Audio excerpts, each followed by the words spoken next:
शुरुआत करते हैं आज की अपनी ये क्लास। और हमारी ये जो क्लास है, ये क्लास बेसिकली अगर मैं आपसे बात करूं तो एमपी सेट, यूजीसी नेट और उत्तराखंड मेडिकल सोशल वर्क के स्टूडेंट के लिए है। क्योंकि उत्तराखंड मेडिकल सोशल वर्क के हो या बिहार एम्स का हो या अदर कोई मेडिकल सोशल वर्क का एग्ज़ाम हो रहा हो, तो उसमें यूजीसी नेट के जो विगत वर्षों के प्रश्न हैं वो ज़रूर पूछे जाते हैं। और साथ ही साथ जो मेडिकल सोशल वर्क में प्रश्न बनाए जाते हैं वो यूजीसी नेट के ही आधार पे प्रश्न बनाए जाते हैं। आगामी परीक्षा में यूजीसी नेट के लिए अगर मैं बात करूं तो ऐसे प्रश्न बहुत इंपॉर्टेंट होते हैं, क्योंकि इन्हीं प्रश्नों के इर्द गिर्द ही जो है प्रश्न पूछे जाते हैं एग्ज़ाम में। और एमपी सेट पहली बार सोशल वर्क में हो रहा है, तो एमपी सेट के स्टूडेंट खासकर ध्यान रखेंगे, सभी के सभी क्वेश्चंस इंपॉर्टेंट होंगे यूजीसी नेट के विगत वर्ष वाले। तो ये जो पेपर आपके सामने ओपन मैंने किया है, ये बेसिकली दिसंबर 2006 का पेपर है सोशल वर्क का, और हर एक प्रश्न जो है 2 नंबर का होता है, ध्यान रखेंगे। और पहला प्रश्न आपके सामने, पंचायती राज संस्था भारत में निम्न में से कोई एक लेकर आई है, तो ज़रा बताइए 4 ऑप्शन कौन लेकर आया है। इसमें पंचायती राज संस्था की बात हो रही है, 4 option. Option C sir. C sir. Okay, option C की तरफ आप सभी। पेपर तो दिखाई नहीं दे रहा सर।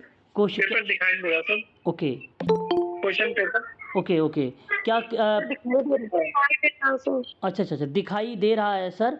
हो सकता है आपके यहाँ टेक्निकल प्रॉब्लम है। एक बार आप जो है लेफ़्ट हो जाइए, दोबारा से ज्वाइन होइए, है ना, हो सकता है आपको दिखाई दे। ठीक है सर। ओके। तो मैं अब थोड़ा सा आप लोगों से बात करने चल रहा हूँ, ध्यान दीजिएगा। बच्चों ने कुछ जवाब भी दिया है ऑप्शन नंबर सी, और ऑप्शन सी ही करेक्ट जवाब है कि पिछड़े वर्गों का गांव के प्रशासन में अधिक प्रतिनिधित्व की जो प्रक्रिया होती है वो पंचायती राज संस्था भारत के द्वारा ही इन्हीं में से लाई गई थी। अब आपको मैं बता दूं, यहाँ आप लोग थोड़ा सा ध्यान से सुनिएगा मेरी बात को। यहाँ से प्रश्न पूछे जाते हैं एमपी सेट और उत्तराखंड के बच्चे। पहली बात, राजस्थान के नागौर ज़िले में, ठीक है, ध्यान रखिएगा, नागौर ज़िले में वहाँ 2 अक्टूबर 1959 को पंचायती राज व्यवस्था को लागू किया गया था। ये पहला तथ्य होगा जो राजस्थान के संबंध में मैंने बताया है। दूसरा तथ्य आप ध्यान रखेंगे, भारत सर नागौर जिले में 2 अक्टूबर 1959 को पंचायती राज व्यवस्था को लागू किया गया था, है ना। जी सर। अच्छा, दूसरी बात सुनिए, भारत में 24 अप्रैल 1993 पंचायती राज के क्षेत्र में पंचायती राज संस्था की एक अहम भूमिका देखने को मिली। तो कब पंचायती राज के क्षेत्र में भूमिका मिली भारत में, पंचायती राज क्षेत्र, तो आप ध्यान रखिएगा 24 अप्रैल 1993 में, और ये आपको ध्यान रखना है। दूसरा तथ्य, और आप लोग ध्यान से सुनिए, दूसरे तथ्य की बात अगर मैं आपसे करूं तो एक और तथ्य है, आपने नाम सुना होगा 73वां संविधान संशोधन। भली भांति तरीके से आप रूबरू होंगे, मुझे जहां तक उम्मीद है। 73वां संविधान संशोधन की बात अगर मैं करूं तो यह अधिनियम सन 1992 वेरी मोस्ट इम्पॉर्टेंट, बहुत इम्पॉर्टेंट है ये तथ्य। 1992 में पंचायती राज संस्थानों को जो है एक संवैधानिक दर्जा मिला था। क्या मिला था? संवैधानिक दर्जा मिला था, ये बात आप ध्यान रखिएगा। लेकिन उसी 73वें संविधान संशोधन में ही 3 स्तरीय ढांचे को भी रखा गया था। 3 स्तरीय ढांचा कौन कौन सा होता है उसको चाहो तो आप नोट कर लीजिए, बच्चों को पता भी होगा, कुछ बच्चों को, जैसे सर 1992 में पंचायती राज संस्थानों को हाँ संवैधानिक दर्जा मिला था। तो एक हो जाएगा आपका ग्राम पंचायत, है ना, दूसरा आपका हो जाएगा पंचायत समिति, है ना, तीसरा आपका हो जाएगा जिला पंचायत। हाँ। सर इस पॉइंट को पहले से बोल दीजिए कि 73वें संविधान में 3 क्या बोला था आपने? 73वां संविधान संशोधन जो था उसी संशोधन में 3 स्तरीय ढांचा अपनाया गया था। 3 स्तरीय ढांचा कौन कौन से थे? जो एक था ग्राम पंचायत, दूसरा था पंचायत समिति, तीसरा था जिला पंचायत, है ना। ये क्लासेस रिकॉर्डेड है, आप चाहें तो बाद में भी देख सकते हैं, ठीक है। और आपके लिए जैसे कि बहुत बच्चे कह रहे थे, इसमें वॉइस वगैरह की कोई दिक्कत नहीं आएगी, क्लियर वॉइस रहेगी। फ़ोन से मैं आप लोगों की जो है क्लास ले रहा हूँ, ठीक है। सर कल तो नहीं आई थी, आज आएगी आवाज़? नहीं, आज भी नहीं, कल भी नहीं, आज मतलब मैं कल की क्लास भी फ़ोन से लिया। कल बेसिकली क्या हुआ था कि मैंने जो है ना वॉइस को एक्टिव नहीं किया, म्यूट में ही रखा था, ठीक है, उसको एक्टिव नहीं किया था, इस वजह से ऐसा हुआ, ठीक है। आज मैंने जो है मॉर्निंग में क्लास लिया था एमपीपीएससी का, जैसा कि आप लोगों ने अगर देखा होगा तो ठीक है, नहीं तो वो क्लासेस जो है क्लियर आवाज़ आ रही है, इसमें भी क्लियर आवाज़ आएगी, कोई दिक्कत नहीं होगी, ठीक है। इसमें एक और बात ध्यान से सुनिए, ग्राम स्तर पर ग्राम सभा की स्थापना को लेकर पंचायतों का गठन हुआ था, किनको पता है कि अनुच्छेद वो कौन सा था, बताइए। अनुच्छेद सर एक बार क्वेश्चन रिपीट करिए सर। 40? हाँ 40, बहुत बढ़िया। देखिए ध्यान से सुनिए मेरी बातों को, पंचायतों का गठन जो है अनुच्छेद 40 में कहा गया है, ठीक है।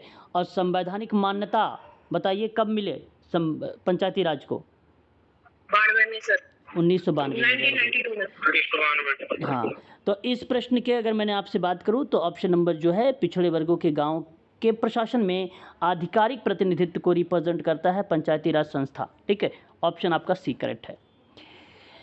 अगला सवाल देखेंगे और इम्पॉर्टेंट क्वेश्चन है ये भी हमारे लिए, इसको आप सभी लोग देखिए, जो प्रश्न आपको हिंदी में टफ लगेगा तो आप मुझे बताएंगे तो मैं उसकी इंग्लिश भी आप लोगों को दिखा दूंगा, ठीक है। और बहुत ही ध्यान से आप सभी लोग प्रश्न को करिए। क्वेश्चन नंबर सेकंड है कि समाजीकरण का अर्थ है ना, समाजीकरण का अर्थ, चार ऑप्शन, ऑप्शन सी आप लोगों ने यहाँ पे जवाब दिया है, सभी बच्चे ऑप्शन सी की तरफ रुख कर रहे हैं, गुड। तो मैं एक बार आपको बताना चाहूँगा, देखिए ऑप्शन सी ही यहाँ पर करेक्ट जवाब है आप सबका। मैं आपको बता दूँ, समाजीकरण की वो प्रक्रिया होती है जिसके द्वारा व्यक्ति अन्य व्यक्तियों से अंतःक्रिया करता है और सामाजिक आदत, विश्वास, रीति रिवाज, परंपरा और अभिवृत्तियों को सीखता है। इसी क्रिया के द्वारा ही व्यक्ति जन कल्याण की भावना से प्रेरित होते हैं और इसी क्रिया के द्वारा अपने आप को अपने परिवार, पड़ोस तथा अन्य सामाजिक वर्गों के अनुकूल, ठीक है, अनुकूलन बनाने का या अनुकूल बनाने का प्रयास करते हैं, ठीक है। और वह समाज का एक श्रेष्ठ और उपयोगी उत्तरदायित्व सदस्य बन जाता है। और इसी शब्द में अगर मैं बात करूं तो सामाजिक मानदंड और आत्मीकरण की प्रक्रिया कही जाती है समाजीकरण को, अर्थ को, ठीक है। यहाँ समाजीकरण, आत्मीकरण सर सामंजस्य को लाना, या मैंने जो आपका रूल रेगुलेशंस है ना, मैं उसको फॉलो कर रहा हूँ, एक प्रकार से अडॉप्ट करना, अडॉप्टिंग प्रक्रिया अनुकूलित को ही दर्शाती है। और जब हम बात करते हैं अनुकूलन की तो रिलेट करता है आत्मसात, और आत्मसात को ही आत्मीकरण कहते हैं, आत्मीकरण कहते हैं। ध्यान रखेंगे ऑप्शन सी आपका यहाँ पे करेक्ट होगा, ठीक है। मानदंड का मतलब रीति रिवाज, परंपरा इत्यादि जो रूल रेगुलेशंस हैं उनको बनाए रखने के लेकर बातचीत करता है मानदंड को, ठीक है। देखिए क्लास जो है आप सभी लोग क्लास को समय पर आप ज्वाइन करेंगे। हाल ही में अगर यहाँ पर अगर मैं बात करूँ एमपीपीएससी के स्टूडेंट, हाँ यहाँ पे अगर कोई हैं तो मैंने इसको एमपीपीएससी में करवाया है, अधिसूचित जनजातियों के बारे में, राजकुमारी दुबे। सर एक पूर्व आपराधिक जनजाति।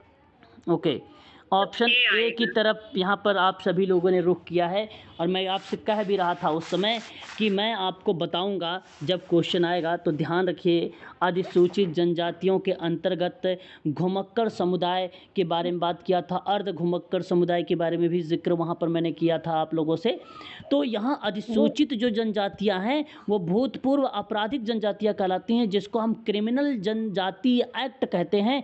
बात वही है, क्रिमिनल जनजाति एक्ट को अगर हम बात करें तो सन 1871 में आई थी, 1871 में आया था। और अधिसूचित जनजातियां के आदिवासी समुदाय या इन आदिवासियों और आदिवासी समुदायों का भाग है या उसके समूह है जिन्हें राष्ट्रपति द्वारा और सार्वजनिक अधिसूचना द्वारा इस प्रकार घोषित किया जाता है कि वह अधिसूचित जनजातियां क्रिमिनल जनजातियां एक्ट 1871 के तहत आ जाते हैं। तो ऐसे संबंध पे अगर आपसे प्रश्न पूछे कि अधिसूचित जनजातियां कौन सी होती हैं, तो वह भूतपूर्व आपराधिक जनजातियां का पार्ट होती हैं, जो ऑप्शन नंबर पहला आपका करेक्ट जाता है। मैं आपसे कहूँगा केवल एक्ट का नाम याद रखिए, 1871, ये इम्पोर्टेंट है आप सबके लिए, ठीक है। अगला सवाल हमारे सामने ये है कि भारत में सामाजिक परिवर्तन के प्रमुख कारक निम्न में से कौन सा है। मैं आपको यहाँ पर एक बात बताना चाहूँगा, पहले बात को आप सुन लीजिए फिर जवाब दीजिएगा। अभी आप लोग शांति बनाए रखिए। देखिए, जो कारक पूछा गया है सामाजिक परिवर्तन के, वो 3 कारक होते हैं। एक कारक होता है सांस्कृतिक, ध्यान से सुनिएगा, एक कारक होता है आर्थिक, एक कारक होता है जैविक। 3 कारक होते हैं, ध्यान से सुनिएगा बात को। जो सांस्कृतिक कारक होता है उसमें कुछ भाग आता है, जैसे ध्यान से सुनिए, एक संस्कृतिकरण आता है, एक पश्चिमीकरण आता है, एक लैंगिककरण आता है, एक जनतंत्रीकरण आता है, एक राजतंत्रीकरण आता है या राजनीतिकरण आता है। तो ये 5 भाग जो है सांस्कृतिक कारक के अंतर्गत हमें देखने को मिलता है सामाजिक परिवर्तन में। वहीं बात करते हैं लैंगिक के बाद क्या था? जनतंत्रीकरण और उसके बाद राजनीतिकरण, उसके बाद राजनीतिकरण, ठीक है। अब ध्यान से सुनिए मैडम, आर्थिक में 3 भाग आते हैं। एक आता है औद्योगिकीकरण, एक आता है नगरीकरण, एक आता है प्रौद्योगिकी, अब बात करेंगे जैविकीकरण में। जैविकी में आपको ध्यान रखना है, एक आता है परंपरागत, दूसरा आता है आर्थिक प्रक्रियाओं पर प्रभाव, परंपरागत, और दूसरा आता है आर्थिक प्रक्रियाओं पर प्रभाव, और तीसरा आता है शिक्षा पर प्रभाव, शिक्षा का प्रभाव। अब आप लोग जवाब बताइए कि इनमें से कौन सा सही है। यहाँ पर सही जवाब आपने दिया है ऑप्शन बी। मैंने आपको बताया है सांस्कृतिकरण के बारे में अगर बात करूँ तो सांस्कृतिक कारक था उसी का एक पार्ट है संस्कृतिकरण। और अगर मैं बात करूँ तो आर्थिक कारण में औद्योगिकीकरण बताया, और जैविकीकरण की अगर मैं बात करूं तो शिक्षा के बारे में बात किया। तो यानी 2, 3, 4 है, जो कि ऑप्शन नंबर बी आपका सही है यहाँ पर, ठीक है। ये बात आपको ध्यान रखना है। तो ये तथ्य जब आपको पता होते हैं तब आप आइडेंटिफाई कर पाते हैं, अदरवाइज दिक्कतें होने लगती हैं हमें क्वेश्चन को आंसर ढूंढने में, ठीक है। निश्चिंत रहें, सारा क्वेश्चन आप इजीली करेंगे, बशर्ते आप सभी लोग बातों को केवल ध्यानपूर्वक समझना है और उसके बाद जवाब देना है। एक बार म्यूट भी हो जाया करे। देखिए, किसी बच्चे के यहाँ से बैकग्राउंड आवाज़ है, आई थिंक वो शायद बाहर हैं, हवा वगैरह चल रही है ना। चलिए एक और सवाल देखिए, क्वेश्चन नंबर 5 हमारे सामने आ गया है। अस्पृश्यता उन्मूलन भारतीय संविधान के निम्न में से किस धारा के अंतर्गत किया गया है? 17 ओके, यहाँ आपने जो जवाब मुझे दिया है अस्पृश्यता कानून को लेकर, तो अनुच्छेद आपने 17 का चुनाव किया है, सही जवाब है। आपको मालूम है अस्पृश्यता उन्मूलन एक अधिनियम है, वो कब आया था? किसी को पता है वो कब आया था? 1955। बिल्कुल सही जवाब है। यहाँ पे 1955 में वो अधिनियम लाए गए थे, करेक्ट जवाब, सही जवाब। अब अगर हम बात करें अनुच्छेद 19 के बारे में, तो अनुच्छेद 19 हमारे मौलिक अधिकारों को बताता है, जैसा कि आप भलीभांति तरीके से रूबरू हैं। आपको चलने की आज़ादी है, बोलने की आज़ादी है, व्यवसाय करने की आज़ादी है, प्रेस की आज़ादी है, स्वतंत्रता की आज़ादी है ना, प्रवचन की आज़ादी है, मतलब आवागमन की आज़ादी है, ठीक है, इत्यादि करके 19 के एफ के रूप में कई पार्टों में डिवाइड किया गया। अनुच्छेद 38 की बात करता हूँ तो राजलोक कल्याण की बात करता है, जिसको आप जानते हैं। और सबसे ज़्यादा इम्पॉर्टेंट यूजीसी नेट के बच्चे अनुच्छेद 42 के बारे में थोड़ा सा ध्यान से सुने। काम की न्याय संगत, ध्यान रखिएगा, काम की न्याय संगत अनुच्छेद 42, और अनुच्छेद 42 के अंतर्गत एक और पॉइंट आता है मानवोचित दशा, चित्त दशा की भूमिका भी अनुच्छेद 42 में हमें देखने को मिलता है। परंतु इस प्रश्न का जवाब ऑप्शन नंबर ए करेक्ट होगा, जो अस्पृश्यता उन्मूलन के बारे में जिक्र करता है। बात करेंगे क्वेश्चन नंबर 6। क्वेश्चन नंबर 6 हमारे सामने है। निम्न वक्तव्य दिए गए हैं, आपके विचार को मुझे जानना है कि आप किस तरीके से इसके बारे में सोच सकते हैं। वक्तव्य आपको कहता है, वक्तव्य को ही अभिकथन कहा जाता है। इसका मतलब है कि सम्मिलित परिवार भारत में तेजी से विघटित हो रहे हैं। सम्मिलित परिवार का मतलब होता है संयुक्त पूर्वजों की संतानें जो हैं सम्मिलित की गई हैं। यस या नो में जवाब आप दीजिएगा यहाँ पे, ये करेक्ट है या जी सर। आर्य की व्याख्या करता है। ओके। कृषि प्रधान हाँ, दूसरी बात करते हैं। कृषि प्रधान अर्थव्यवस्था से औद्योगिक अर्थव्यवस्था का परिवर्तन इस विघटन के लिए उत्तरदायी है। ये भी सत्य है जी सर। सही है सर, सही है। दोनों स्टेटमेंट सही हैं बिल्कुल। और यहाँ पर अगर हम बात करें, व्याख्या भी कर रहा है, तो इसलिए ऑप्शन नंबर आपका करेक्ट जवाब ए होगा। देखिए, आपको मैं आपसे कहूँ कि जब इस तरीके के प्रश्न आपके सामने आए परीक्षाओं में, तो आप अपने आप को रखिए वहाँ पर और जॉइंट फैमिली के बारे में सोचें कि क्या ये बात सत्य है कि आज जॉइंट फैमिली न्यूक्लियर फैमिली की तरफ अग्रसर हो रही है, और ये बात करेक्ट है।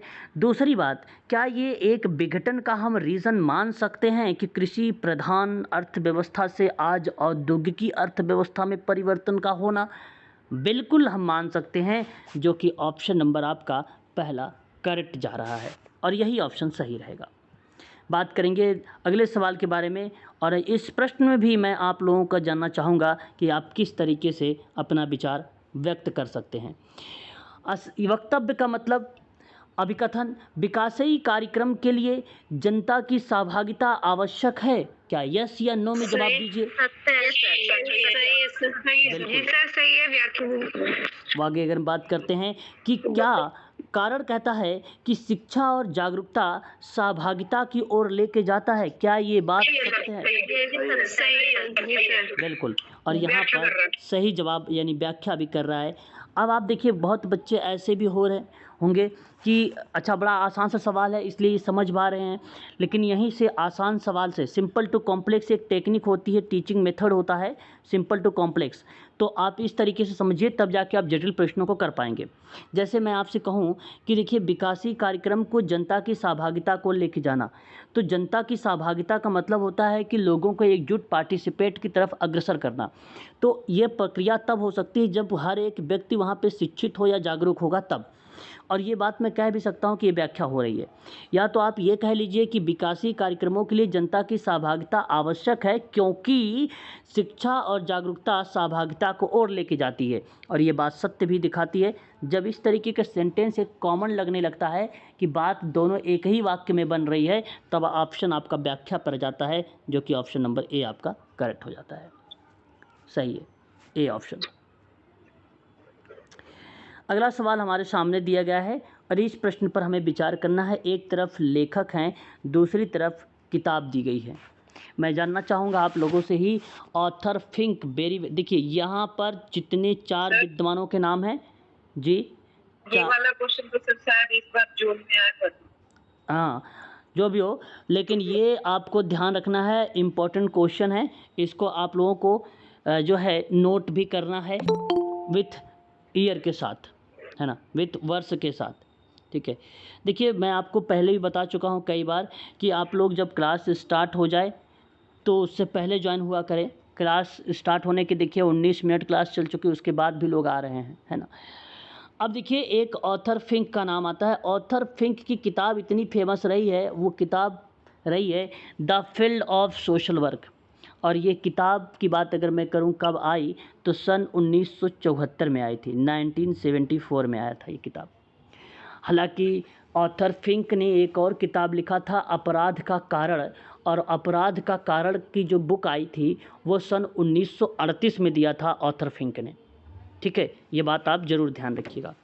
वहीं अगर हम लोग बात करते हैं एक दूसरे गेशल कोनफ्का, यहाँ पर अगर हम जिक्र करें तो गेशल कोनफ्का महोदय की जो किताब है वो बेसिकली रिप्रेजेंट होती है। ध्यान दीजिएगा आप सभी लोग, अगर मैं यहाँ पर गेशल कोनफ्का के बारे में बात कर रहा हूँ तो सही बुक इनका जो है सोशल ग्रुप वर्क है, आ हेल्पिंग प्रोसेस है। यह किताब की अगर मैं जिक्र करूं आप लोगों से तो ये बुक आई थी सन 1971 में, 1971 में। ध्यान रखेंगे। आपको बता दूं, साहस और स्नेह करके एक किताब आई थी गेशल कोनफ्का की सन 1958 में। चिकित्सा समूह बच्चों के साथ, यानी जो समूह में बच्चों के साथ काम कर रहे थे और थेरेपी दे रहे थे, उस पर भी एक किताब इन्होंने मेंशन किया था सन 1949 में। लेकिन सबसे ज़्यादा जो साहस और स्नेह कब आई थी? साहस और स्नेह सन 1958 में आया था, 1958 में। और सबसे इम्पोर्टेंट जो किताब है 1971 वाली है, सोशल ग्रुप वर्क आ हेल्पिंग प्रोसेस, है ना। इस चीज़ को आप लोग जो है अवश्य ध्यान में रखेंगे। वहीं अगर हम बात करते हैं अगले तथ्यों पर, और मुर्रे जी रॉस का नाम आता है, और मुर्रे जी रॉस महोदय के बारे में अगर हम बात करें तो community organisation very very most important book ये आती है। और कम्युनिटी ऑर्गेनाइजेशन में यह किताब सन 1967 में इन्होंने जिक्र किया था, 1967 में। ये बात आपको ध्यान रखना है।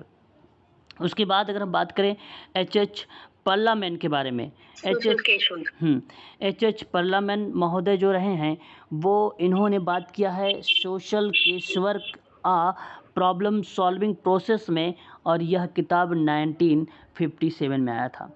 मैं आपको थोड़ा सा इनके बारे में बताना चाहूँगा। बहुत सारे बच्चे केवल इनके बारे में दो ही बातें जानते हैं। एक बात तो ये जानते हैं कि इन्होंने 4 पीस दिया है, दूसरी बात ये जानते हैं कि इन्होंने अब प्रॉब्लम सॉल्विंग प्रोसेस के बारे में बताया है, ठीक है। तीसरी बात आपको ये ध्यान रखना है कि निदान के प्रकार किसने बताया है, तो पर्लामैन ने बताया है। चौथी बात आपको ये ध्यान रखना है कि persona, social role and personality की बात अगर किसी ने किया है तो वो 1968 में एच पर्लामैन ने किया है। पांचवी बात, रिलेशनशिप द हार्ट ऑफ, किसने किया है 1958 में? 1968 में persona, social role and personality, ठीक है। पर्सोना का मतलब होता है मुखौटा, नकाब, ये भी सवाल आ चुका है, मुखौटा, नकाब, है ना। मास्क पूछा था कि पर्सोना का लैटिन भाषा में निम्न में से कौन सा अर्थ नहीं होता है, तो 3 थे ये लोग, मास्क भी था, नकाब भी था, ठीक है, और एक मुखौटा भी था। एक ऑप्शन उसमें था जो नहीं मैच कर रहा था उससे, है ना। तो ये अर्थ बनता है। बट पर्सोना की किताब 1968 में आई थी, persona social role and personality करके, 1968 याद रखिएगा। और relationship the heart of helping people, ये 1979 में आया था, जो है पर्लामैन की। तो मैंने कई किताब बता दी, कई कॉन्सेप्ट बता दिया। ध्यान रखिएगा, ये 2 ही बातें नहीं हैं, कई बातें हैं एच पर्लामैन के बारे में, ठीक है। रिलेशनशिप वाली रिपीट कर दीजिए एक बार। Relationship the heart of helping people कहने का मतलब ये था कि एच पर्लामैन ने जो रिश्तों में, यानी केस वर्क, जैसे परिवार में जब होता है ना, हम लोग जब परिवार में करते हैं व्यक्तिगत समाज कार्य की प्रक्रिया, तो ऐसी कंडीशन पे इन्होंने बताया था इस बुक में कि किस तरीके से उसे समाज की मुख्य धारा से हम जोड़ सकते हैं, ठीक है। बुक का ईयर क्या था? 1968, ठीक है, क्लियर है। सर वो तो पर्सोना का था ना, सोशल रोल एंड पर्सनालिटी, इसका भी 68 बताया सर आपने। अरे सॉरी, 1979 है रिलेशनशिप, ठीक है। हो गया, थोड़ा सा तेजिस करिए, रिकॉर्डेड क्लासेस है, आप लोग निश्चिंत रहें, आप देख भी सकते हैं, है ना। सारे तथ्य जो मैं बता रहा हूँ आप निश्चिंत रहें। सर ये 5th वाला ही बता दीजिए, इसके राइटर कौन है फिर, इंटीग्रेटेड सोशल वर्क। अच्छा, इसकी जो है मोहम्मद दिलसाद, सन 1992, इनके जो हैं ये भी आप नोट कर लो, इन्होंने एक पूछ लिया है, इनका नाम आप ध्यान रखिएगा, क्या नाम आएगा, मोहम्मद दिलसाद, 1992, दिलसाद 1992। क्लियर हो गया मैम? बता दीजिए एक बार। जी सर। जी सर। चलिए शुक्र है फिर तो। अब बताइए जरा मुझे ऑप्शन ध्यान दीजिएगा, पहले का 4 गया है। Option number A. First option A. हाँ ठीक, बहुत बढ़िया। चलिए अगला सवाल लेते हैं, और भी चीज़ों के बारे में हम लोग जानने का प्रयास करेंगे। क्वेश्चन नंबर यहाँ पर देखेंगे, निम्न में से कौन सामाजिक व्यक्ति कार्य का सिद्धांत नहीं है? यह सवाल है आपके गोपनीयता का सामने। सिद्धांत सर। आत्मसातीकरण का सिद्धांत सी। किसी option sir. C sir. Sir बोल। सिद्धांत है। नहीं है। सी है सर। चलो ऑप्शन ए। चलो ठीक है, ऑप्शन ए की तरफ। स्वयं निर्धारण। कोई बात नहीं, अब मेरी बात को ध्यान से सुनिएगा आप सभी लोग। यहाँ अगर मैं आपसे जिक्र कर रहा हूँ तो ध्यान दीजिएगा आप सभी लोग। यहाँ करेक्ट ऑप्शन जो होगा वह ऑप्शन नंबर आपका सी होगा, ठीक है। क्योंकि आत्मसातीकरण का जो सिद्धांत है, आपको बता दूँ, ये जीन पियाजे का है। किसका है? जीन पियाजे का है। और देखिए, ये जो मैं 7 सिद्धांत बताने जा रहा हूँ आप लोगों को, ये रॉबर्ट बिस्टिड ने 1957 में बताया था व्यक्तिक समाज कार्य के सिद्धांतों को लेकर। आपको बता दूँ, पहला इन्होंने बताया था, आपको बता दूँ, व्यक्तिकरण का सिद्धांत, फिर आपका स्वीकार्यता का सिद्धांत, स्वनिर्धारण का सिद्धांत, और नियंत्रण संवेगात्मक का सिद्धांत, और आत्मनिर्देशन का सिद्धांत, और संचार का सिद्धांत, गोपनीयता का सिद्धांत, आत्मनिर्णय का सिद्धांत। इतने सिद्धांत बताए गए थे रॉबर्ट बिस्टिड के द्वारा। लेकिन जो आत्मसातीकरण का सिद्धांत है, ये जीन पियाजे का है। ये बेसिकली बाल विकास के सिद्धांत में भूमिका निभाता है, ना कि व्यक्तिक सेवा कार्य में निभाता है। बस क्लियर हुआ? एक बार स्पष्ट करिए, फिर अगला सवाल लेता हूँ। जी सर। वेरी मोस्ट इम्पॉर्टेंट सवाल है। आज की क्लास में ही मैंने MPPSC वाली क्लास मॉर्निंग में जिक्र किया था। बताइएगा अगर यहाँ पर सुषमा और भी बच्चे अगर हैं तो ज़रा मुझे बताइए, निम्न में से कौन सा संदर्भित समूह है? यहाँ पर आप पहले बताइए, इसका जवाब क्या होना चाहिए? Option B sir. B sir. Option B sir. चलिए ओके, यहाँ आप लोगों ने मुझे बी का जवाब दिया है और बी आपका करेक्ट जवाब है। कोई बात नहीं, गुड, बहुत बढ़िया। अब मेरी बातों को थोड़ा सा ध्यान से सुनिएगा आप लोग। मैं यहाँ पर आपसे क्या बताने चल रहा हूँ। देखिए, संदर्भित समूह, एक संदर्भ समूह एक समूह है जिसमें एक व्यक्ति किसी अन्य समूह की तुलना में की जाती है। तो ऐसा समूह जिसका अपने जीवन के विभिन्न पहलुओं का मूल्यांकन करने के लिए उपयोग किया जाता है, उसको हम लोग बोलते हैं संदर्भ समूह। अब संदर्भ समूह को सर्वप्रथम प्रयोग किसने किया, तब नाम क्या आएगा बताइए जरा? हाइमन। अब अगर मैं आपसे बात करूं यहीं पे कि संदर्भ समूह का विकास पर बल किसने दिया, इस पे कार्य किसने किया या विकास पर बल किसने दिया? Merton, RK Merton.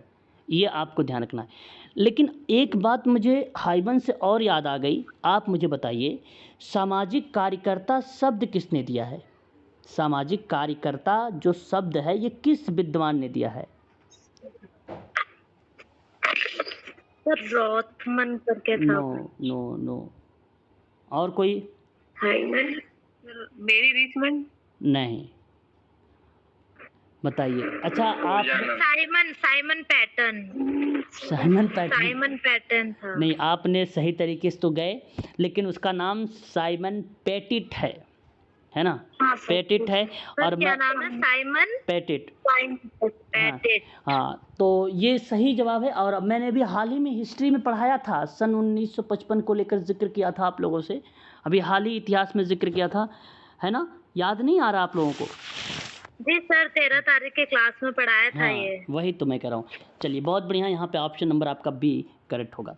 फिर भी आप ध्यान रखें, मेडिकल सोशल वर्क के स्टूडेंट के लिए ऐसे प्रश्न पूछे जाते हैं, ठीक है।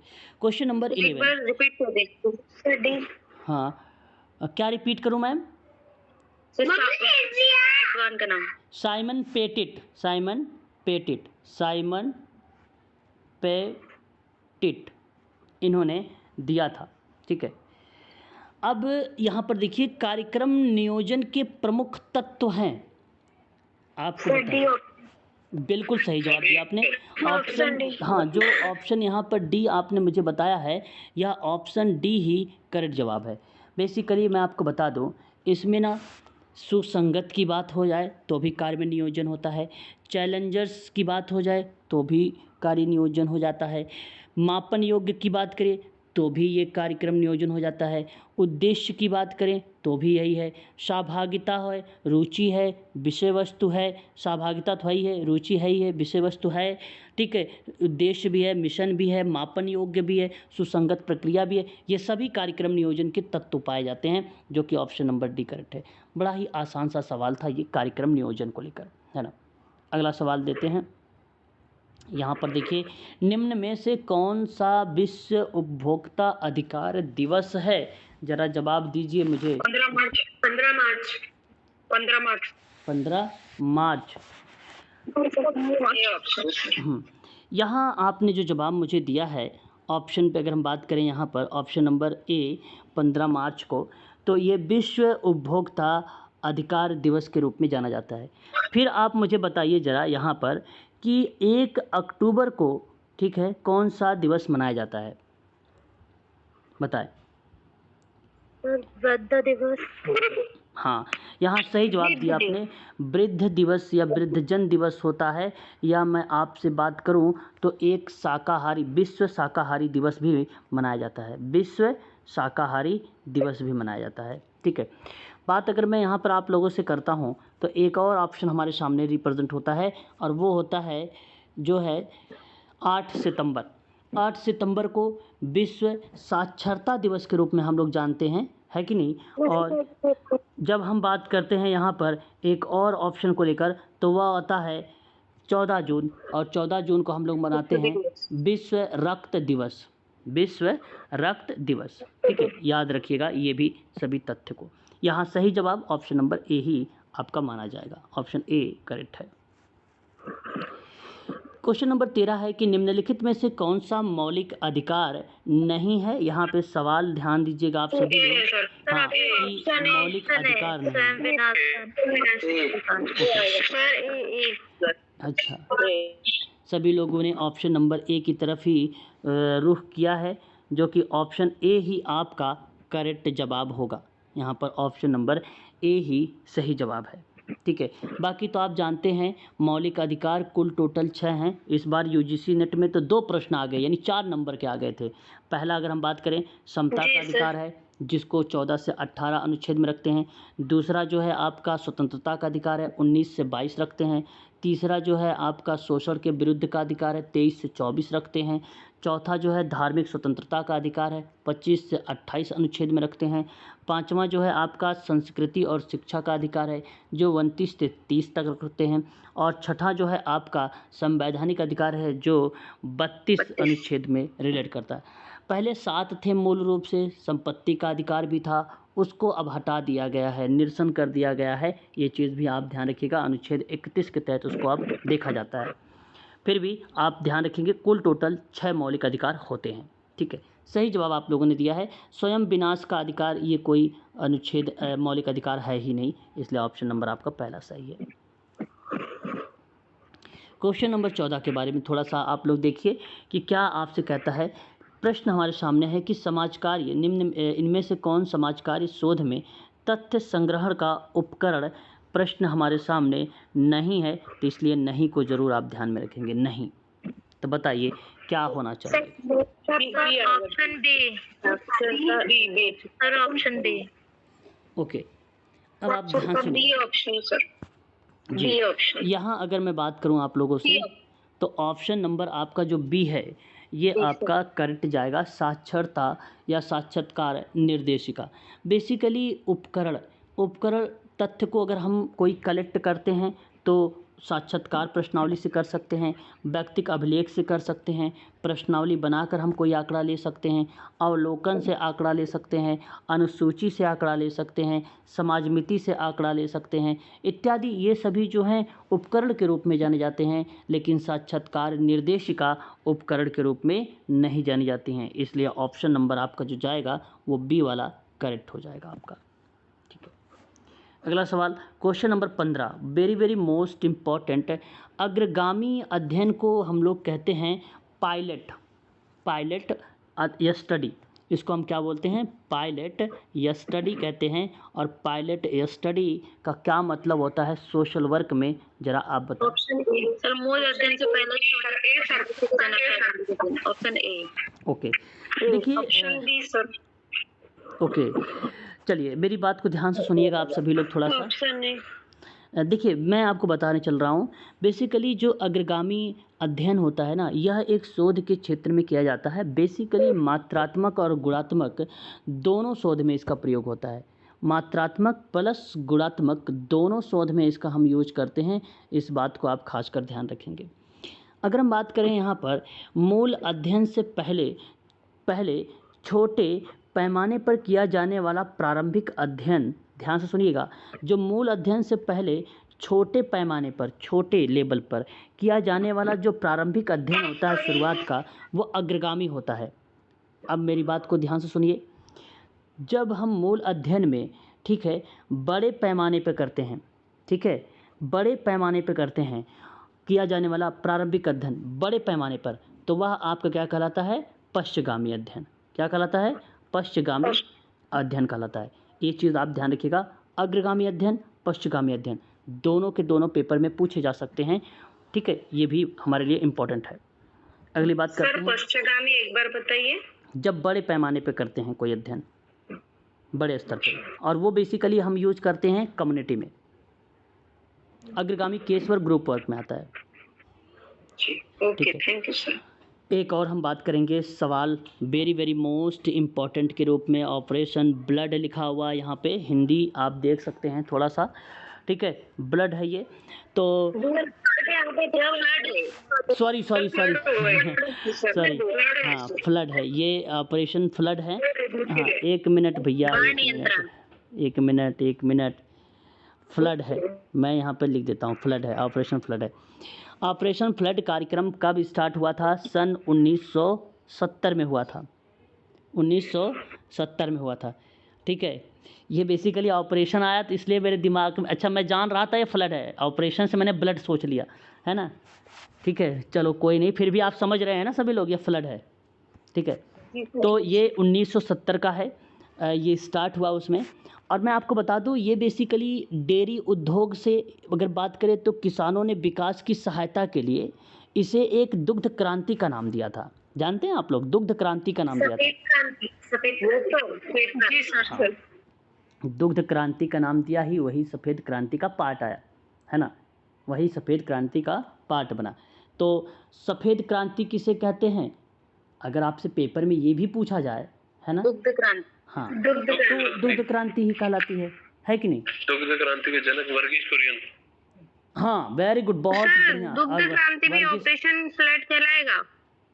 दुग्ध क्रांति बिल्कुल कहलाएगा, अभी तो हम उसी के बारे में तो देख रहे हैं मैम, बिल्कुल कहलाएगा, उसमें कोई दो राय नहीं। ठीक है, नाटक मत किया सर। क्या हो गया? हाँ भाई, से बैठ जाए कमरे में। अच्छा, मतलब पढ़ते पढ़ते रहते हो, कहीं और भी बात करने शुरू कर देते हो आप लोग, हैं, ये गलत बात है। चलो ध्यान दो थोड़ा सा, देख बन जाता। म्यूट हो जाइए मैडम, आपकी आवाज़ सभी बच्चे सुन रहे हैं यहाँ पे। ठीक है, अब ध्यान से सुनिए, यहाँ पर श्वेत क्रांति के बारे में बात कर रहा था। दुग्ध क्रांति और ऑपरेशन फ्लड भारत की एक योजना है जिसके भारत में दूध की कमी को दूर किया जा सके। श्वेत क्रांति का नाम भी दिया गया। 13 जनवरी सन 1970 में इसकी शुरुआत हुई। इसी को दुग्ध क्रांति कहा गया, डेयरी उद्योग कहा गया, दुग्ध उद्योग कहा गया इत्यादि जैसी श्रेणियों में इसको शामिल किया गया था। ठीक है, आपके लिए ये काफ़ी इम्पोर्टेंट रहेगा।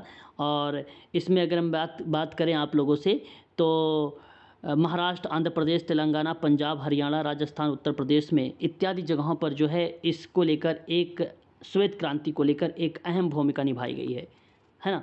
तो ये चीज़ आप लोग ध्यान रखिएगा। सर इसमें जनक क्या बताया दुग्ध क्रांति की? वर्गीस कुरियन। वर्गीस कुरियन। हाँ, वर्गीस कुरियन। ठीक है, अगर आपसे प्रश्न पूछे कि बताइए श्वेत क्रांति के जनक कौन हैं, डॉक्टर वर्गीस कुरियन है। हाँ, वर्गीस कुरियन है जो भारत के श्वेत क्रांति के जनक के रूप में जाने जाते हैं। ठीक है, ये बात आप ध्यान रखिएगा। ठीक है, चले आगे बढ़े, नेक्स्ट पॉइंट लेते हैं अब, है ना। सर सी ऑप्शन पे ये बता दीजिए इसको। क्या चीज़? सर इसमें सी ऑप्शन है क्या? हाँ, ऑप्शन सी सही है, यहाँ पर ऑप्शन सी करेक्ट है। ए और बी के लिए क्या होगा? देखिए यहाँ पे कोई ख़ास उसके लिए कोई वो नहीं है बनाया गया है, जल संयोजन प्रबंधन के लिए क्रांति ऐसे कुछ संबंध नहीं है।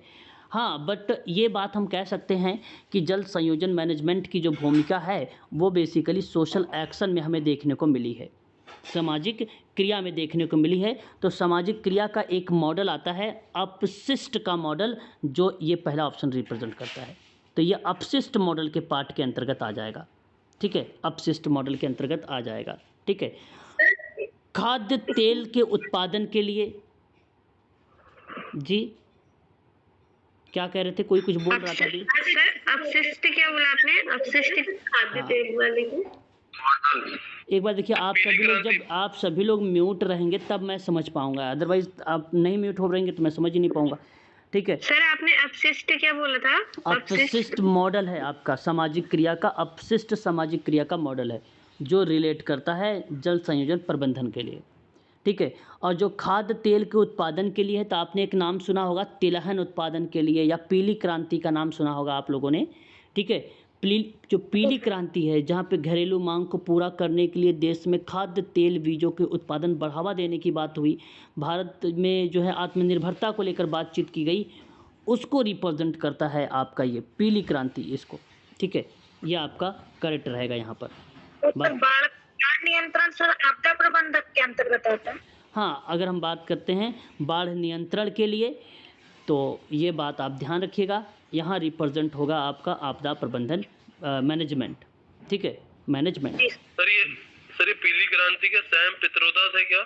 हाँ, सैम पित्रोदा इसके जनक के रूप में उभर के आए थे, सामने देखने को मिले थे सैम पित्रोदा। ठीक है, तो यहाँ पर मैं आप सबसे कहूँगा कि इन चीज़ों को आप ज़रूर ध्यान में रखें, इम्पॉर्टेंट चीज़ें हैं हम सब के लिए। ठीक है ना, क्लियर रहेगा? बता दीजिए एक बार। जी सर। चलिए, जी सर। Yes sir. तो ये इम्पोर्टेंट, आगे मैं और भी चीज़ों पर आगे आने वाली जब क्लास में जिक्र करूँगा तो इन सभी का PDF वगैरह आपको मिलेगी, सारी चीज़ें मैं आपको प्रोवाइड कराऊँगा और क्लास लूँगा आप लोगों को, ये सब पढ़ाऊँगा इसके बारे में एक एक पॉइंट। आगे बात करते हैं और अगला सवाल लेते हैं हमारे सामने। और अगला सवाल हमारे सामने ये है कि भारत में समाज कार्य का प्रथम शिक्षण संस्थान किसने खोला था?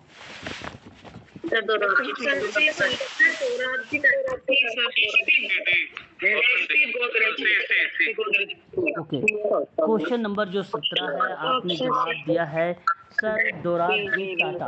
सर दोराब जी टाटा, सी करेक्ट जवाब।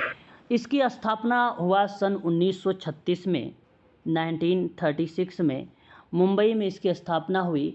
और आप जानते हैं उस समय प्रथम निर्देशक के रूप में डॉक्टर मनसर्ट महोदय ने अपनी भूमिका निभाया। सन 1940 से इंडियन जनरल सोशल वर्क जो है स्टार्ट हुआ यहीं से, TISS से ही। और इसके अंतर्गत आज वर्तमान में अगर हम बात करें तो शालिनी भारत जो है निदेशक के रूप में हैं, अपनी भूमिका निभा रही हैं TISS में। इसका जो नाम था पहले सर दोराब जी टाटा ग्रेजुएट स्कूल करके, सोशल साइंस करके नाम था। नाम इसका परिवर्तित हुआ सन 1944 और 45 के बीच में। कहीं कहीं आपको 1945 भी आता है तो कहीं कहीं 1944 भी आता है। ठीक है, और यहाँ एक नाम और देख रहे हैं GD बिरला का नाम।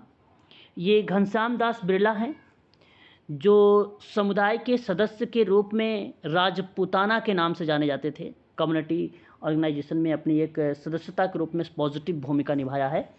और उसके बाद अगर हम बात करें एसपी गोदरेज का भूमिका एड्स नियंत्रण में महत्वपूर्ण थी। ठीक है, एड्स नियंत्रण में अगर भूमिका देखने को मिली है तो एसपी गोदरेज को मिला है। और एम के टाटा समूह कार्य में उच्च शिक्षा को लेकर बात किया है। समूह कार्य में उच्च शिक्षा को लेकर एम के टाटा जी ने बात किया है। और समाज कार्य का शिक्षण संस्थान को ओपन करने में पहली बार 1936 में सर दोराबजी टाटा रहे हैं। ऑप्शन सी आपका करेक्ट रहेगा यहाँ पर। सर नाम परिवर्तित होकर क्या हुआ था? नाम परिवर्तित रखा गया तो Tata institute of social science, ये नाम रखा गया। ठीक है, ईयर कौन सा था सर? 1944 भी और ऑब्लिक करके 1945 दोनों लिख लीजिएगा, दोनों नाम। इंग्लिश में भी आपको दोनों नाम मिलते हैं, हिंदी वाले बुक में भी दोनों नाम मिलते हैं। ठीक है, चलिए आगे बढ़ें। अगला सवाल बता दीजिए एक बार।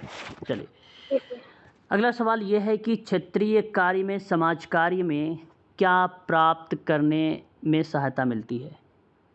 ठीक है, क्षेत्रीय जो कार्य है समाज कार्य में क्या प्राप्त करने में सहायता मिलती है।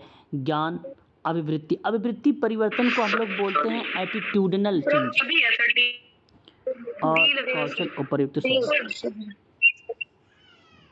यहाँ पर सही जवाब ऑप्शन डी है, क्योंकि समाज कार्य से हमें अगर कोई काम करेंगे तो ज्ञान भी मिलता है, कौशल भी मिलता है, एटीट्यूड परिवर्तित भी होता है। मनोवृत्ति परिवर्तन इसको बोलते हैं। विचार, व्यवहार, भावनाओं का मार्गदर्शन कर सके, वो बेसिकली एटीट्यूड चेंजेस की ही बात होती है। सर ये अभिवृत्ति है क्या? अभिवृत्ति को ही तो मैं बता रहा हूँ एटीट्यूडनल कहा जाता है, मनोवृत्ति भी कहा जाता है। यहाँ पर अभिवृद्धि लिखा हो। नहीं, अभिवृद्धि नहीं है, अभिवृत्ति है। अभिवृद्धि का मतलब होता है ग्रोथ, है ना। अभिवृद्धि का मतलब क्या होता है? ग्रोथ। और अभिवृत्ति का ये वृत्ति लिखा हुआ है, वृत्ति लिखा हुआ। मैं इंग्लिश दिखा देता हूँ, इतना क्यों दिमाग लगाते हो हैं। एटीट्यूडनल चेंज देखो इंग्लिश, हाँ सर, है ना। जी सर। चलो अगला सवाल ये देखिए, ये सवाल देखिए जरा। निम्न में से कौन संयुक्त राष्ट्र का भाग नहीं है? बड़ा अच्छा सवाल है, जानना चाहूँगा। एओ एओ कहाँ लिखा हुआ भाई? एओ तो कहीं है। FAO, ओके, F, हाँ देखिए, नहीं यहाँ पे भाग संयुक्त राष्ट्र का भाग नहीं है ना। F क्यों नहीं है भाई? क्यों? ये खाद्य एवं कृषि संगठन नहीं है? World foundation. हाँ, एक बच्चे ने बताया अभी। सर ILO भी है, ILO भी। यहाँ किसी बच्चे ने फोर्ड फाउंडेशन का जवाब दिया है। Ford foundation that is right option है। ये संयुक्त राष्ट्र का भाग नहीं है। 1948 में फोर्ड फाउंडेशन की स्थापना की गई थी। ठीक है, यहाँ अगर हम FAO खाद्य एवं कृषि संगठन की बात करूँ तो रोम में 1945 के दौरान में संयुक्त राष्ट्र की भूमिका है। बात करते हैं WHO जेनेवा, ये तो नाम से स्पष्ट है। 1948 का स्थापना हुई थी WHO की 7 अप्रैल को जेनेवा में। ये भी संयुक्त राष्ट्र की भूमिका निभाता है। और संयुक्त राष्ट्र के साथ भाग में है ना, उसमें ILO तो वो है, अंतर्राष्ट्रीय श्रम संगठन है, जेनेवा 1946, वो भी इसी में आता है। ठीक है, फोर्ड फाउंडेशन नहीं है, इसकी स्थापना 1948 में हुआ था फोर्ड फाउंडेशन की। ठीक है, ये नहीं है। ठीक है, फोर्ड फाउंडेशन में क्या आता है? देखिए अगर हम फोर्ड फाउंडेशन की बात करें तो उसमें भी जो व्यक्ति हैं, असहाय हैं, गरीब हैं, ऐसे लोग, एक प्रकार से वो है कम्युनिटियों को मदद करना, कम्युनिटी को लेकर मदद करना। कम्युनिटी चेस्ट की बात हो, पैसे फंडिंग वगैरह की बात हो, उनमें भी लोगों को मॉडिफिकेशन यानी पुनर्वास को क्या बोलते हैं?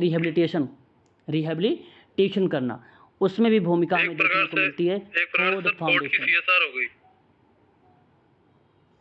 जी सर, अगर सर एक प्रकार से फोर्ड की CSR हो गई। हाँ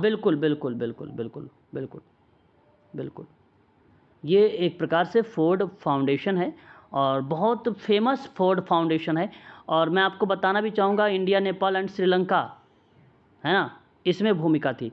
टोटली मिला के इसका जो फोर्ड फाउंडेशन का मिशन है, जैसे अभी आपने बच्चा बताया किसी ने, तो मैंने एक ही बात कहा कि गरीबी और अन्याय को कम करेगा, ये लोकतंत्र को बढ़ाएगा, लोगों को मोटिवेट करेगा, लोगों को परिमार्जित करेगा, अंतर्राष्ट्रीय सहयोग को बढ़ावा देगा, मानव उपलब्धि को आगे ले जाएगा। ये एक प्रकार का उसका मिशन है फोर्ड फाउंडेशन का। आपको बता दूं, फोर्ड फाउंडेशन के जो डैरेन वॉकर हैं, डैरेन वॉकर फोर्ड फाउंडेशन के अध्यक्ष हैं, है ना, और जो लगभग अंतर्राष्ट्रीय सामाजिक न्याय परोपकार संस्था के रूप में जानी गई, संयुक्त राज्य अमेरिका और दुनिया भर के 10 क्षेत्रों में ये एक पॉजिटिव भूमिका निभाता है। फोर्ड फाउंडेशन, फोर्ड फाउंडेशन, है ना। तो ये बड़ा अच्छा सवाल है, ठीक है, इस बात को आप ध्यान रखिएगा। और फोर्ड फाउंडेशन के सबसे पहले अगर कोई मालिक था तो उनका नाम था हेनरी कॉलरा, हेनरी कॉलरा, ठीक है। आगे बात करेंगे। इंटरनेशनल ऑर्गेनाइजेशन है सर, हाँ, जिसका संयुक्त राष्ट्र से संबंध नहीं है। हाँ, जो संयुक्त राष्ट्र से संबंध नहीं रहे, है ना, ये आप ध्यान रखिएगा, ठीक है। क्लियर है तो बताइए, फिर मैं आगे बढ़ूं, अदरवाइज कुछ पूछना है तो उसमें पूछ सकते हैं। Yes sir. तो अगला सवाल हमारे सामने ये है, कहता है कि भारत में बच्चों, डी था ना जी, भारत में बच्चों के गोद लेने का विनिमय किसके द्वारा होता है? अब बड़ा अच्छा सवाल है और बहुत आसान सा सवाल है। देखिए यहाँ पे option guardianship, guardian, B Hindu adoption. देखिए मैं आपको बताऊँ ना, इसमें सबसे पहले आपका आएगा स्पेशल जो एडॉप्शन एक्ट है, इसको वो basically care and protection children 1956 वाला जो है यही रिप्रेजेंट करता है आपका 1956 वाला। तो एक बात तो ये तय है कि ये होगा। दूसरी बात आप यहाँ पर ये भी ध्यान रखेंगे और कि हिंदू एडॉप्टेशन जो एक्ट है यहाँ पे बी वाला ऑप्शन में, जिसको हम लोग जानते हैं SSA के बारे में, इसको स्पेशलाइज्ड एडॉप्शन एजेंसी कहा जाता है, ये भी भूमिका निभाता है गोद लेने की प्रक्रिया में। तो मैं आपसे कहूँगा पहला और दूसरा दोनों ऑप्शन सही हैं। गार्जियनशिप एंड वाइस एक्ट ये आपका नहीं है, ठीक है, और यूनिफॉर्म एडॉप्टेशन एक्ट जो 1994 का है ये भी इसकी भूमिका नहीं निभाता है ना, ठीक है। गार्जियनशिप एंड वाइस एक्ट, ठीक है, याद रखिएगा ये इसकी भूमिका नहीं होती है। बेसिकली गार्जियनशिप एंड वाइस जो है, वाइस की बजाय अगर हम वार्ड एक्ट कहें तो ये एक्ट सन 1890 वाला है, 1890 वाला है, ठीक है, ये भी नहीं है, और ना ही 1994 वाला है, ठीक है, ये भी नहीं है।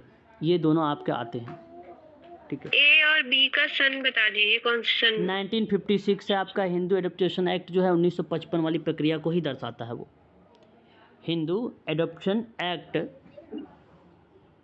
आपका 1955 वाला ही दर्शाता है, जिसको आप लोग Hindu adaptation act and maintenance act के नाम से भी जानते हैं। स्पेशल एडॉप्शन, स्पेशल एडॉप्शन मतलब सर स्पेशल एडॉप्शन एक्ट का क्या सन है? एजेंसी थी वो, स्पेशलाइज्ड एडॉप्शन एजेंसी है वो एजेंसी वो अलग है। यहाँ तो एक्ट है ना, ये देखिए 1900 मैं बताऊँ, ये जो आपका है 1956 का है स्पेशल वाला, ठीक है, और हिंदू वाला अगर मैं बात करूँ ये जो एक्ट है ये भी 1955 में इसकी प्रक्रिया तो चली थी, लेकिन ये सुचारू रूप से 21 दिसंबर 1956 से ये भी चली थी। तो मैं आपको दोनों का वर्ष लिख देता हूँ, ये देखिए 1956 कर लीजिए और ये प्रक्रिया आप पहले यहाँ पे 1955 करिए जो कि ये आया था, परंतु ये सुचारू रूप से अगर चलाया गया है तो 1956 से ही, कब? 21 दिसंबर से। ये तो ए और बी सही है। यहाँ पर ऑप्शन में देखिए, ऑप्शन आपके सामने है ए और बी, ये ऑप्शन सही है आपका, ए और बी ये ऑप्शन सही है। एक लास्ट सवाल आज का ले लीजिए, ठीक है, 21 वाला सवाल है। HIV सलाहकारी भी VCTC का मतलब बताइए। Sir voluntary counselling and testing centre B होगा। बी है sir, B B VCTC B. Voluntary counselling and testing agency. Okay B है सर, बी। ओके, यहाँ आपने मुझे जवाब दिया है ऑप्शन नंबर बी, और सही जवाब है सर, आप- स्वैच्छिक सलाहकार और परीक्षण केंद्र होता है। VCTC का पूरा फुल फॉर्म पूछा था, इसका फुल फॉर्म यही है, voluntary counselling and testing centre. बहुत वैसे सर इसे important। ICTC बोलते हैं वैसे अब। अच्छा, इसको अब क्या बोला जाता है? ICTC वैसे इसी में कार्यरत है सर अब काउंसलिंग उसमें। TC integrated counselling testing centre. हाँ, integrated counselling and testing centre के नाम से इसको जाना जाता है। ठीक है, इसी का अंतर्गत जो है 2 टाइप बनाए गए हैं। ठीक है, एक बेसिकली अगर हम बात करें तो वो होता है स्टैंड अलोन करके, एक होता है आपका सुविधा एकीकृत के रूप में। ठीक है, इसके अंतर्गत 2 भूमिकाएं जो बेसिकली HIV में भूमिका निभाता है, HIV में भूमिका निभाता है, और वो भी स्वैच्छिक सलाहकारी और परीक्षण केंद्र के रूप में। अब इसका नाम परिवर्तित हुआ, नाम क्या है इसका? इंटीग्रेटेड, ICTC नाम बताइए। Counselling integrated counselling testing centre. हाँ ठीक है, बहुत बढ़िया, integrated counselling and testing centre. ठीक है, भारत में HIV परामर्श और परीक्षण सेवाएं शुरू कब से हुई हैं? तो सन 1997 से शुरू हुई थी, 1997 से। ठीक है, भारत में HIV परामर्श और परीक्षण सेवाएं कब से संचालित हुई थी? सन 1997 से, इसको आप ध्यान रखिएगा।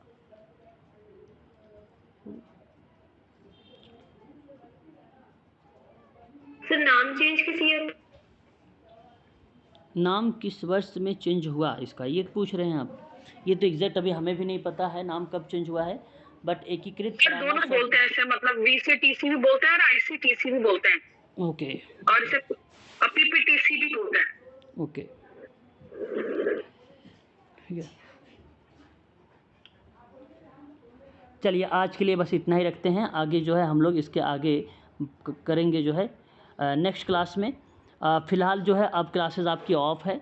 ठीक है, आज क्लास 8:30 वाली नहीं होगी आपकी, मैंने आपको बता दिया पहले ही, रीज़न भी।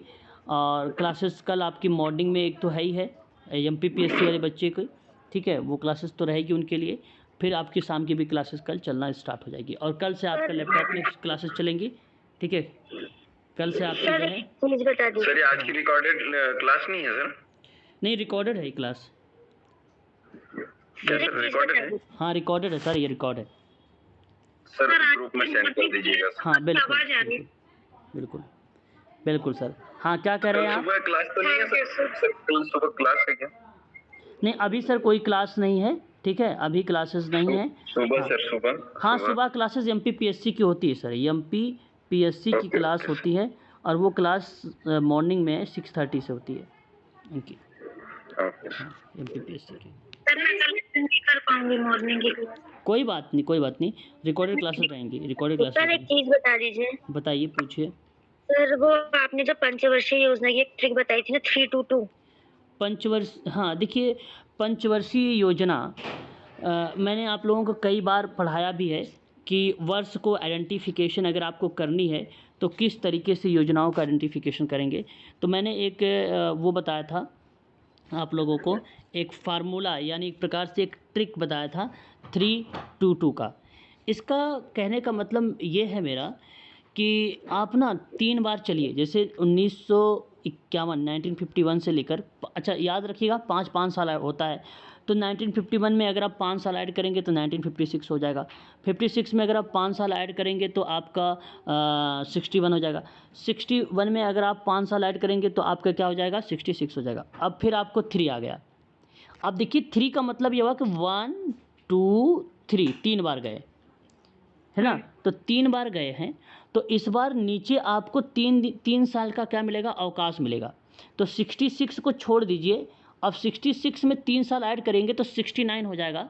तो यानी 1969 से आपका ये चौथी पंचवर्षीय योजना स्टार्ट हुई, चौथी पंचवर्षीय योजना स्टार्ट हुई, और फिर 5 साल जोड़िए इसमें तो 74 आ जाएगा, ये चौथी पंचवर्षीय योजना। और 74 से 78 तक जाइएगा, क्योंकि यही 5वीं पंचवर्षीय योजना एक ऐसी है जो 4 साल चलती है, ठीक है, जो 4 साल चलती है, याद रखिएगा, ठीक है। और फिर उसके बाद आपको क्या करना है, 78 के बाद मैंने लिखा था ट्रिक में 3 2 2, तो 2 बार गए हो केवल, तो इसलिए 2 साल का गैप करिए और फिर उसके बाद 80 आ जाएगा, तो 1980 से आप 5 साल 85 करिए और फिर एक 85 प्लस 90 कर दीजिए और 90 के बाद फिर 2 मैंने लिखा था, तो यहाँ पे जो फिर 2 है, फिर 2 साल का गैप करके 1992 कर दीजिए और 5 साल ऐड करते चलिए। ये तो ट्रिक था, है ना? ठीक है, हाँ सर यही पूछ रही थी बस, थैंक यू। ठीक है, कोई नहीं आएगा, अभी ये सब टॉपिक आपके आएंगे, निश्चिंत रहा करो आप लोग, अभी ये सब आएंगे, करवाऊंगा।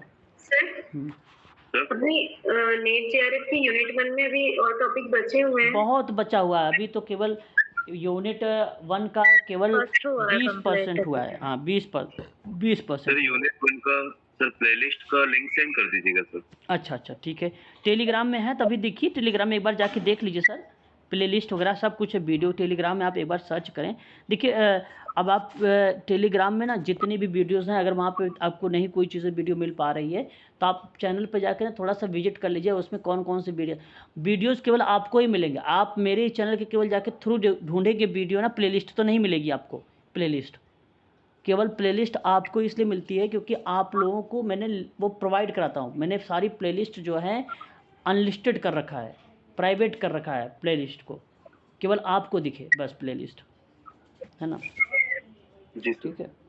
चलिए देख लीजिए एक बार, वहाँ पे सारी चीज़ें मैंने भेज रखा है सर, सब कुछ टेलीग्राम पर, ठीक है। चलिए आज के लिए बस इतना ही, फिर मुलाकात करेंगे कल की क्लास में हम सभी लोग, ठीक है sir ji. Okay sir, thank you sir.